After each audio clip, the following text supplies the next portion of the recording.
स्वागत है आपका ब्रेक के बाद और खबर हिमाचल प्रदेश से, जहां शिक्षक सरकार से बेहद नाराज हैं। अलग अलग जिलों के स्कूलों में कार्यरत वोकेशनल टीचर्स इन दिनों शिमला के चौड़ा मैदान में धरने पर हैं। इन टीचर्स की राज्य सरकार से मांग है कि राज्य की जो सरकार है वो प्रदाता कंपनियों को बाहर का रास्ता दिखाए और सीधे इन टीचर्स को शिक्षा विभाग के अधीन लाया जाए।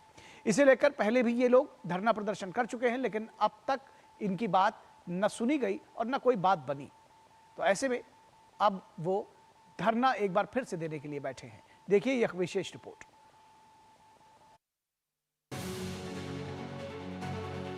शिमला के चौड़ा मैदान में वोकेशनल टीचर्स का ये धरना पिछले 10 दिनों से चल रहा है।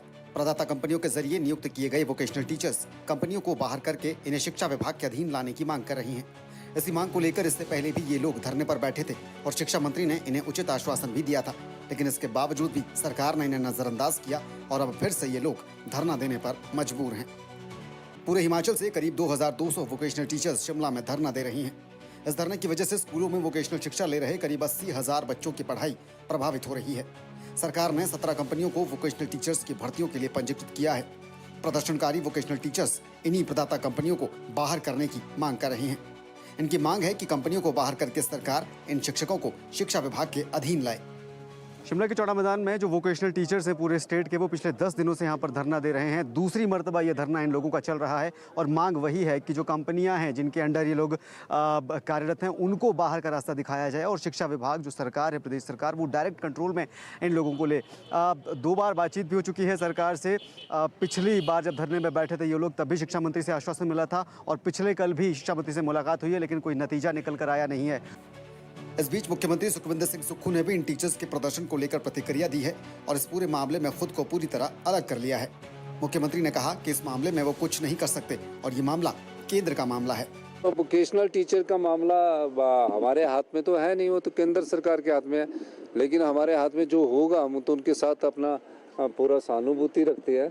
अब उनकी वो कह रहे कंपनी से बात की जाए, कंपनी भी केंद्र सरकार की है। ये टीचर्स मुख्यमंत्री के इस बयान को लेकर भी नाराज हैं। इनका आरोप है कि मुख्यमंत्री इन्हें अपना कर्मचारी मानने से ही इनकार कर रहे हैं और सूबे के मुखिया होने के नाते इस तरह की बयानबाजी ठीक नहीं है। सरकार का जो रवैया अभी देखने को मिला, अभी माननीय सीएम महोदय की मैं स्पीच सुन रहा था, बहुत ही दुखद है कि ये कहना कि ये लोग जो हैं वो सेंट्रल गवर्नमेंट इनके बारे में काम करेगी, सेंट्रल गवर्नमेंट द्वारा सैंक्शन पोस्ट है। और जबकि हम लोग पिछले 2-2.5 सालों में सरकार को कितने ही ज्ञापन सौंप चुके हैं, जिसमें हमने बताया कि पड़ोसी राज्य हरियाणा में भी जो है वो कंपनियों को बाहर निकाल दिया गया है, व्यावसायिक शिक्षकों को कंपनियों से फ्री कर दिया गया है माननीय सीएम महोदय द्वारा कि ये हमारे लोग नहीं हैं, ये तो जो है सर्व शिक्षा अभियान में उनको क्लैरिफाई करना चाहूँगा सीएम महोदय को कि सर्व शिक्षा नहीं, समग्र शिक्षा अभियान के अंतर्गत हम लोग यहाँ काम कर रहे हैं। तो सरकार को थोड़ा सा सोचने की आवश्यकता है कि हिमाचल के बच्चों को पढ़ा रहे हैं, हिमाचल में काम कर रहे हैं। 80,000 से ज़्यादा छात्र छात्राएँ हमारे साथ जुड़ी हुई हैं, उनके पेरेंट्स हमारे साथ जुड़ी हुई हैं। इससे पहले बीते रोज भी इन टीचर्स ने शिक्षा मंत्री से मुलाकात की थी, लेकिन इनका आरोप है कि शिक्षा मंत्री रोहित ठाकुर की तरफ से इनसे कोई बात नहीं की गई और इन्हें पूरी तरह से दरकिनार कर दिया गया। इनका कहना है कि आने वाले दिनों में अगर सरकार इनकी ओर ध्यान नहीं देती तो ये और ज्यादा बड़े स्तर पर प्रदर्शन करेंगे। Bureau report, DD news, Shimla.